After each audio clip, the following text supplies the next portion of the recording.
Polytechnic എന്ന് പറയുന്ന ഒരു മേഖല നമ്മുടെ മുമ്പിലുണ്ട്. ITA കഴിഞ്ഞ ആൾക്കാരെ നമ്മൾ ക്രാഫ്റ്റ്സ്മാൻമാർ അല്ലെങ്കിൽ ട്രേഡ് മാൻ എന്ന് വിശേഷിപ്പിക്കുമ്പോൾ, ആ ഒരു തൊഴിൽ മേഖലയായിട്ട് നമ്മൾ വിശേഷിപ്പിക്കുമ്പോൾ, BTech പാസ്സായ കുട്ടികളെ നമ്മൾ അല്ലെങ്കിൽ ആ ഒരു തൊഴിൽ മേഖലയെ എൻജിനീയേഴ്സ് അല്ലെങ്കിൽ എൻജിനീയറിംഗ് മേഖലയായിട്ട് കരുതുമ്പോൾ ഇതിൻ്റെ ഇടയിലുള്ളൊരു ഗ്യാപ്പുണ്ട്. ഒരു സൂപ്പർവൈസറി കേഡർ എന്ന് വേണമെങ്കിൽ വിശേഷിപ്പിക്കാം.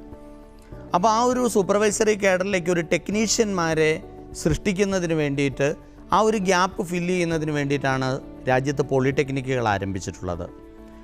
ഓൾ ഇന്ത്യ ലെവലിൽ തന്നെ, ഓൾ ഇന്ത്യ തലത്തിൽ തന്നെ വളരെ ശ്രദ്ധേയമായ ഒരു തൊഴിൽ മേഖലയിലേക്കുള്ള കുട്ടികളുടെ എൻട്രി ഒരുക്കുന്ന ഒരു പഠന മേഖലയാണ് പോളിടെക്നിക്കുകൾ. പോളിടെക്നിക്കുകളെക്കുറിച്ച് നമ്മൾ പ്രതിപാദിക്കുമ്പോൾ എങ്ങനെയാണ് ഒരു കുട്ടിക്ക് പോളിടെക്നിക്കിൽ അഡ്മിഷൻ കിട്ടുക, എന്തൊക്കെയാണ്? പോളിടെക്നിക്കിന് വലിയൊരു പ്രത്യേകതയുണ്ട്. +2 കഴിഞ്ഞ കുട്ടികൾക്കും 10ാം ക്ലാസ്സാണ് പോളിടെക്നിക്കിൻ്റെ പ്രധാനപ്പെട്ട എൻട്രി യോഗ്യത എന്ന് പറയുന്നത്. പോളിടെക്നിക്കിലേക്ക് അഡ്മിഷൻ ആഗ്രഹിക്കുന്ന കുട്ടികൾ 10ാം ക്ലാസ് പാസ്സായിരുന്നാൽ മതിയാവും. 10ാം ക്ലാസ് പാസ്സായി കഴിഞ്ഞാൽ ഫുൾ A+ഉം Aയും ഒക്കെ കിട്ടിയ കുട്ടികൾക്കാണ് പലപ്പോഴും പോളിടെക്നിക്കിൽ അഡ്മിഷൻ കിട്ടുക. +2 അഡ്മിഷൻ കിട്ടുന്നതിനേക്കാളും ഒരുപക്ഷെ കൂടുതൽ ഡിമാൻഡഡ് ആയിട്ടുള്ള, കൂടുതൽ തിരക്കനുഭവപ്പെടുന്ന ഒരു പ്ലാറ്റ്ഫോം കൂടിയാണിത്. അപ്പോൾ പോളിടെക്നിക് അഡ്മിഷൻ പ്ലാറ്റ്ഫോമിലേക്ക് നമ്മൾ കടന്നു ചെല്ലുമ്പോൾ 15,000-ഓളം സീറ്റുകളാണ് നമുക്ക് ആകെ അവൈലബിൾ ആയിട്ടുള്ളത്. ഏതാണ്ട് 1.5 ലക്ഷത്തോളം ആപ്ലിക്കൻസിനെ നമുക്ക് അവിടെ കാണാൻ സാധിക്കും. അത്രയധികം തിരക്കുള്ള ഒരു പഠന മേഖല തന്നെയാണ് പോളിടെക്നിക് ഡിപ്ലോമ. അപ്പോൾ ഈ പോളിടെക്നിക് ഡിപ്ലോമയിലേക്ക് 2 രീതിയിൽ നമുക്ക് എൻട്രി ഉണ്ട്. ആദ്യത്തെ എൻട്രി എന്ന് പറയുന്നത് 10ാം ക്ലാസ് കഴിഞ്ഞ കുട്ടികൾക്ക് നേരിട്ട് പോളിടെക്നിക് കോഴ്സുകൾക്ക് അഡ്മിഷൻ കിട്ടും.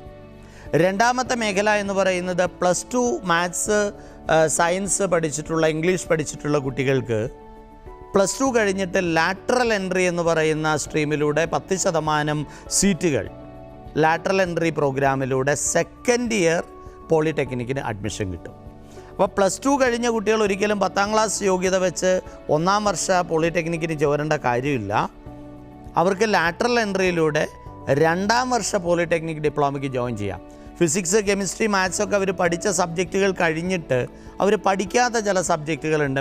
ലാബും അങ്ങനെയുള്ള കുറച്ച് സബ്ജക്റ്റുകളുണ്ട്, തിയറി പേപ്പറുകളൊക്കെ ഉണ്ട്. ആ പേപ്പറുകൾ ഈ അടുത്ത 2 വർഷം, അതായത് 3ാം വർഷം തീരുന്നതിന് മുമ്പ് എപ്പോഴെങ്കിലും പഠിച്ചാൽ മതി. അത് പഠിപ്പിക്കാനുള്ള സൗകര്യം അതാത് പോളിടെക്നിക്കുകളിൽ ഒരുക്കുന്നുമുണ്ട്. അപ്പോൾ ആ സാധ്യതയെ അവർക്ക് ഉപയോഗപ്പെടുത്താം. അപ്പോൾ പോളിടെക്നിക്കിന് അഡ്മിഷൻ ആഗ്രഹിക്കുമ്പോഴത്തേക്ക് അവിടെ നമുക്ക് റിസർവേഷൻ ഉള്ള കുറേ കാറ്റഗറീസ് ഉണ്ട്. അതായത് നമ്മൾ ഓൾറെഡി കാസ്റ്റും മറ്റുമൊക്കെ വെച്ചുള്ള റിസർവേഷൻ അല്ലാതെ ഇപ്പോൾ ITA പാസ്സായ കുട്ടികൾക്ക് 5% സീറ്റ് റിസർവേഷനുണ്ട്. ആകെ സീറ്റിൻ്റെ 5% ITA ഹോൾഡേഴ്സിനുള്ളതാണ്. അതേപോലെ തന്നെ ഒരു 2% സീറ്റ് വൊക്കേഷണൽ ഹയർ സെക്കൻഡറി ബ്രാഞ്ചിൽ എൻജിനീയറിംഗ് സ്ട്രീമിൽ നിന്ന് വന്ന കുട്ടികൾക്ക് വേണ്ടി മാറ്റിവെക്കപ്പെട്ടിട്ടുള്ളതാണ്. 2 സാധ്യതകളെയും ഉപയോഗപ്പെടുത്താം. അതുകൂടാതെ നമുക്ക് പിന്നെ ലാറ്ററൽ എൻട്രി +2 പാസ്സായ കുട്ടികൾക്ക് ലാറ്ററൽ എൻട്രി ഓപ്റ്റ് ചെയ്യാമെന്ന് ഞാൻ പറഞ്ഞു.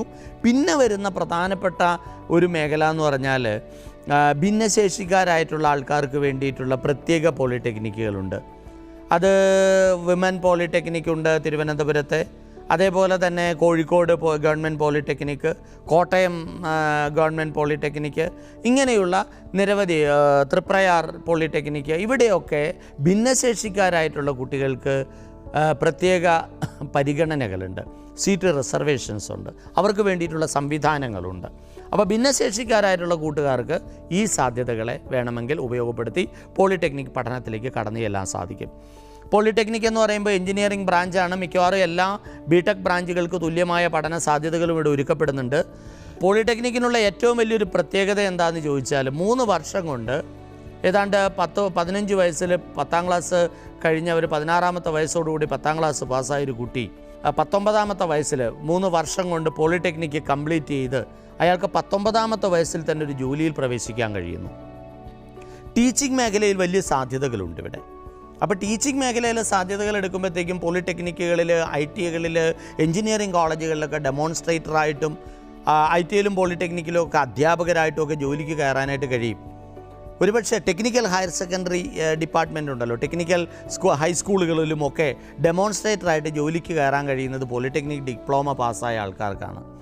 അതിൻ്റെ ഒരു പ്രത്യേകത എന്ന് പറഞ്ഞാൽ ഏതാണ്ട് ഹൈസ്കൂൾ അധ്യാപകർക്ക് തുല്യമായ സ്കെയിൽ ഓഫ് പേ ആണ് അവർക്ക് അവിടെ ലഭ്യമാകുന്നത്. അപ്പോൾ ഒരു ഹൈസ്കൂൾ അധ്യാപകനോ അധ്യാപികയോ ആകണമെങ്കിൽ 10ാം ക്ലാസ് കഴിഞ്ഞ് +2 കഴിഞ്ഞ് ഡിഗ്രി എടുത്ത് BEd കംപ്ലീറ്റ് ചെയ്ത് കേട്ടറ്റ് പാസ്സായിട്ട് മാത്രമേ ഒരു അധ്യാപകനാകാൻ പറ്റൂ.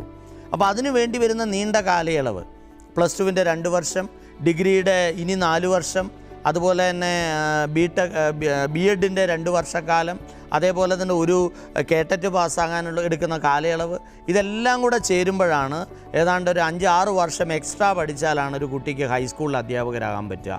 നേരെ മറിച്ച് ഇവിടെ 3 വർഷം കഴിഞ്ഞ് 19ാമത്തെ വയസ്സിൽ തന്നെ പോളിടെക്നിക് പാസ്സായ ഒരാൾക്കൊരു അധ്യാപകനാകാൻ കഴിയും. വളരെ സുദീർഘമായ ഒരു സർവീസ് കാലഘട്ടം അയാൾക്ക് ലഭ്യമാണ്.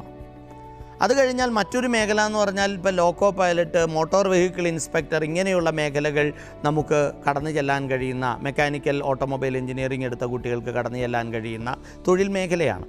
അവിടെ റിസർവേഷൻ കാറ്റഗറി എടുക്കുമ്പോൾ മോട്ടോർ വെഹിക്കിൾ ഡിപ്പാർട്ട്മെൻറ്റിൽ ജോലി ചെയ്യുന്ന ആൾക്കാർക്ക് സീറ്റ് റിസർവേഷനുണ്ട്. അവിടെ ജോലി ചെയ്യുന്ന ആൾക്കാർക്ക് പോളിടെക്നിക് ഡിപ്ലോമ ഉണ്ടെങ്കിൽ അസിസ്റ്റൻറ്റ് മോട്ടോർ വെഹിക്കിൾ ഇൻസ്പെക്ടറായിട്ടൊരു പ്രൊമോഷൻ സാധ്യത അവരുടെ മുമ്പിലുണ്ട്. അത് ഉപയോഗപ്പെടുത്താൻ വേണ്ടി അങ്ങനെയുള്ള ആൾക്കാർക്ക് പോളിടെക്നിക് ഡിപ്ലോമ റിസർവേഷൻ അനുവദിക്കപ്പെട്ടിട്ടുണ്ട്. അത് കഴിഞ്ഞാൽ പിന്നെ വരുന്ന പ്രധാനപ്പെട്ടൊരു മേഖല എന്ന് പറഞ്ഞാൽ ഈ പോളിടെക്നിക് ഡിപ്ലോമ എടുത്തു കഴിഞ്ഞാൽ നമ്മൾക്കിപ്പോൾ ഡെമോൺസ്ട്രേറ്റർ എന്നൊക്കെ പറയുമ്പോഴത്തേക്കും ഇപ്പോൾ ടെക്നിക്കൽ ഹൈസ്കൂളുകളിലൊക്കെ എടുത്തു കഴിഞ്ഞാൽ സാധാരണ ഒരു പോസ്റ്റ് 5 സ്കൂളുകളിൽ ഉള്ള ഒരു പോസ്റ്റൊക്കെ തന്നെ ഒറ്റ സ്കൂളിൽ ഇവിടെ, കാരണം 5 ഡെമോൺസ്ട്രേറ്റേഴ്സിൻ്റെ പോസ്റ്റൊക്കെ തന്നെ ഒരു സ്കൂളിൽ തന്നെ ഉണ്ടാവും ടെക്നിക്കൽ ഹൈസ്കൂളുകളിലൊക്കെ. അപ്പോൾ 5 ഹൈസ്കൂളിലെ പോസ്റ്റുകൾ ഒരൊറ്റ സ്കൂളിൽ ലഭ്യമാകുന്നതിന് തുല്യമായ ഒരു തൊഴിൽ സാധ്യത അവിടെ ഓപ്പൺ ആവുന്നു എന്നുള്ളതൊരു പ്രത്യേകതയാണ്. അപ്പോൾ അങ്ങനെ താല്പര്യമുള്ള ആൾക്കാർക്ക് അപ്പോൾ ഈ മേഖലയിലേക്ക് കടന്നു ചെല്ലുന്നതിന് തടസ്സമില്ല. മെക്കാനിക്കലും ഇലക്ട്രിക്കലും ഇലക്ട്രോണിക്സും ആർട്ടിഫിഷ്യൽ ഇൻ്റലിജൻസും മെഷീൻ ലേണിങ്ങും മെക്കട്രോണിക്സും ഉൾപ്പെടെയുള്ള മിക്കവാറും എല്ലാ മേഖലകളും നമുക്ക് ലഭ്യമാണിവിടെ. നമ്മുടെ പ്രിൻറ്റിംഗ് ടെക്നോളജി എന്ന് പറയുന്ന ഒരു മേഖല വളരെ കുറച്ച് സീറ്റുകളേ ഉള്ളൂ, 60 സീറ്റുകളേ ഉള്ളൂ, ഒറ്റ കോളേജിലേ ഉള്ളൂ, ഒറ്റ ഇൻസ്റ്റിറ്റ്യൂട്ടിലേ ഉള്ളൂ. അപ്പോൾ പോളിടെക്നിക്കിലേക്ക് പോകുന്ന ആൾക്കാർ ഇത് പാസ്സായി ഏതാണ്ട് 100% പ്ലേസ്മെൻ്റ് എന്ന് തന്നെ നമുക്ക് പറയാൻ പറ്റും. കാരണം ഇവിടുന്ന് മാത്രം പഠിച്ചിറങ്ങുന്നവർക്കാണ് സർക്കാർ ജോലി കിട്ടുക, വിദേശ രാജ്യങ്ങളിൽ പോകാനുള്ള അവസരങ്ങൾ ധാരാളം. അപ്പോൾ ഈ ഒരു സാധ്യതകളെ ഭംഗിയായിട്ടും കൃത്യമായിട്ടും ഉപയോഗപ്പെടുത്താൻ കഴിയുമെങ്കിൽ തീർച്ചയായിട്ടും വളരെ ചുരുങ്ങിയ കാലം കൊണ്ട് ഒരു പഠന മികവിൻ്റെ അടിസ്ഥാനത്തിൽ നിങ്ങൾക്ക് വളരെ മികച്ച ഒരു കരിയറിലേക്ക് എത്തിച്ചേരാനായിട്ട് കഴിയും. ഇനി അതല്ല, പോളിടെക്നിക്ക് പാസ്സായി അവിടെ കൊണ്ട് പഠിത്തം നിർത്താൻ ആഗ്രഹിക്കുന്നില്ല, തുടർ പഠനം ആഗ്രഹിക്കുന്നു, നിങ്ങൾക്ക് ബിടെക്കിന് ചേരാം. അവിടെയും ലാറ്ററൽ എൻട്രി സ്കീമുണ്ട്. ലാറ്ററൽ എൻട്രി സ്കീമിൽ അവിടെ എക്സാമിനേഷൻ ഉണ്ട്. ആ എക്സാമിനേഷനെ ബേസ് ചെയ്തിട്ട് 10% ലാറ്ററൽ എൻട്രി ബിടെക് സീറ്റുകളിലേക്ക് നിങ്ങൾക്ക് അഡ്മിഷന് വേണ്ടിയിട്ട് ശ്രമം നടത്താനായിട്ട് സാധിക്കും. അപ്പോൾ നിങ്ങൾ പഠിച്ച സെയിം ട്രേഡിൽ തന്നെ 2ാം വർഷ ബിടെക്കിനാണ് അഡ്മിഷൻ കിട്ടുക. ഫസ്റ്റ് ഇയർ നമ്മൾ പഠിക്കേണ്ട ആവശ്യമില്ല. അപ്പോൾ 2, 3, 4 3 വർഷം മാത്രം പഠിച്ചാൽ നിങ്ങൾക്ക് ബിടെക് പാസ്സായി ഒരു ഡിഗ്രി ഹോൾഡറായിട്ട് കൂടി പുറത്തേക്ക് ഇറങ്ങാൻ സാധിക്കും എന്നൊരു പ്രത്യേകത കൂടിയുണ്ട്. അപ്പോൾ വളരെ വിശാലമായ പഠന സാധ്യതകൾ, അതുപോലെ തന്നെ സോഫ്റ്റ് സ്കിൽ ട്രെയിനിങ്ങും ജോബ് ഓറിയൻറ്റഡ് ആയിട്ടുള്ള പ്രോഗ്രാമുകളും ഒക്കെ നമുക്ക് ലഭ്യമാണ്. സൂപ്പർവൈസറി കേഡറിലേക്ക് ജോലിയിൽ പ്രവേശിക്കുന്നതിന് അപ്രന്റീസ്ഷിപ്പ് നൽകുന്നതിനുള്ള സംവിധാനങ്ങൾ രാജ്യത്തുണ്ട്. കളമശ്ശേരിയിൽ പ്രവർത്തിക്കുന്ന സൂപ്പർവൈസറി ഡെവലപ്മെൻറ്റ് സെൻറ്ററിൽ പേര് രജിസ്റ്റർ ചെയ്ത്, അതേപോലെ തന്നെ എംപ്ലോയബിലിറ്റി ബോട്ട് എന്ന് പറയുന്ന ബോർഡ് ഓഫ് അപ്രന്റീസ്ഷിപ്പ് ട്രെയിനിങ്ങിൽ പേര് രജിസ്റ്റർ ചെയ്ത് അപ്രന്റീസ്ഷിപ്പിനെ കുറിച്ച്, ട്രെയിനിഷിപ്പിനെ കുറിച്ച് നമുക്ക് ചിന്തിക്കാം. അതല്ലെങ്കിൽ എംപ്ലോയ്മെൻറ്റ് ഡിപ്പാർട്ട്മെൻറ്റുകളും എംപ്ലോയബിലിറ്റി സെൻറ്ററുകളിലും ഒക്കെ പേര് രജിസ്റ്റർ ചെയ്ത് സ്വകാര്യ മേഖലയിലെ തൊഴിൽ സാധ്യതകളെക്കുറിച്ച് നമുക്ക് ആലോചിക്കാം. അപ്പോൾ അങ്ങനെ വളരെ വിശാലമായ ഒരു തൊഴിൽ മേഖലയുണ്ട്. ഒരു ഗ്യാപ്പ് ഫില്ലിംഗ് എന്ന് പറയുന്ന വലിയൊരു മേഖല. ഒരു ജൂനിയർ എഞ്ചിനീയർ ആയിട്ടോ ടെക്നീഷ്യനായിട്ടോ ഒക്കെ ജോലിയിൽ പ്രവേശിച്ചിട്ട് ആ സ്ഥാപനത്തിൻ്റെ ഒരു എഞ്ചിനീയറിംഗ് മാനേജ്മെൻറ്റ് കേഡറിൽ വരെ എത്തിച്ചേരാൻ കഴിയുന്ന, വളരെ കുറച്ചു കാലം മാത്രം പഠിച്ചാൽ മതിയാകുന്ന ഒരു എഞ്ചിനീയറിംഗ് മേഖല. എഞ്ചിനീയറിങ്ങിൻ്റെ ഏതാണ്ട് 80% പഠിക്കുന്ന, മികച്ച പ്രാക്ടിക്കൽ ഓറിയൻറ്റഡ് ആയിട്ട് കൂടുതൽ ട്രെയിനിങ് ലഭിക്കുന്ന, ആപ്ലിക്കേഷൻ ലെവലിൽ കൂടുതൽ ട്രെയിനിങ് ലഭിക്കുന്ന ഒരു NSQ ഓഫ് 3rd പ്ലാറ്റ്ഫോമിലേക്കൊക്കെ നമുക്ക് വേണമെങ്കിൽ കടന്നു ചെല്ലാൻ കഴിയുന്ന ഒരു മേഖല കൂടിയാണ് പോളിടെക്നിക് ഡിപ്ലോമ എന്ന് പറയുന്നത്. താല്പര്യമുള്ള ആൾക്കാർക്ക് +2 റിസൾട്ട് വന്നതിന് ശേഷം ലാറ്ററൽ എൻട്രിയിലൂടെയും 10ാം ക്ലാസ് റിസൾട്ട് വന്നതിന് ശേഷം ഡയറക്റ്റ് എൻട്രിയിലൂടെയും അപേക്ഷ സമർപ്പിക്കാൻ കഴിയും. വളരെ കുറച്ച് അലോട്ട്മെൻറ്റ് മാത്രമേ ഉണ്ടാവുകയുള്ളൂ. ആ അലോട്ട്മെൻറ്റിൽ ആദ്യത്തെ അലോട്ട്മെൻറ്റിൽ തന്നെ നമ്മൾ കൺഫേം ചെയ്യണം അഡ്മിഷൻ. അതിനുശേഷം ഹയർ ഓപ്ഷൻ കൊടുക്കാൻ ശ്രമിക്കുക. അല്ലെങ്കിൽ നമ്മൾ അഡ്മിഷൻ പ്രോസസ്സിൽ നിന്ന് പുറത്തേക്ക് പോകും. അപ്പോൾ ഇത്തരത്തിലുള്ള കൃത്യമായ അറിവോടുകൂടെ പഠന മേഖലയെ സമീപിച്ചു കഴിഞ്ഞാൽ പോളിടെക്നിക് ഡിപ്ലോമ കൃത്യമായി നിങ്ങൾക്ക് മികച്ച വളരെ സുദീർഘമായ ഒരു സർവീസ് കാലയളവ് സമ്മാനിക്കുന്നു എന്ന് മാത്രമല്ല, വളരെ മികച്ച ഒരു സ്കെയിൽ ഓഫ് പേ നിങ്ങൾക്ക് ഓഫർ ചെയ്യുകയും ചെയ്യുന്ന മികച്ച പഠന സാധ്യതയാണ്.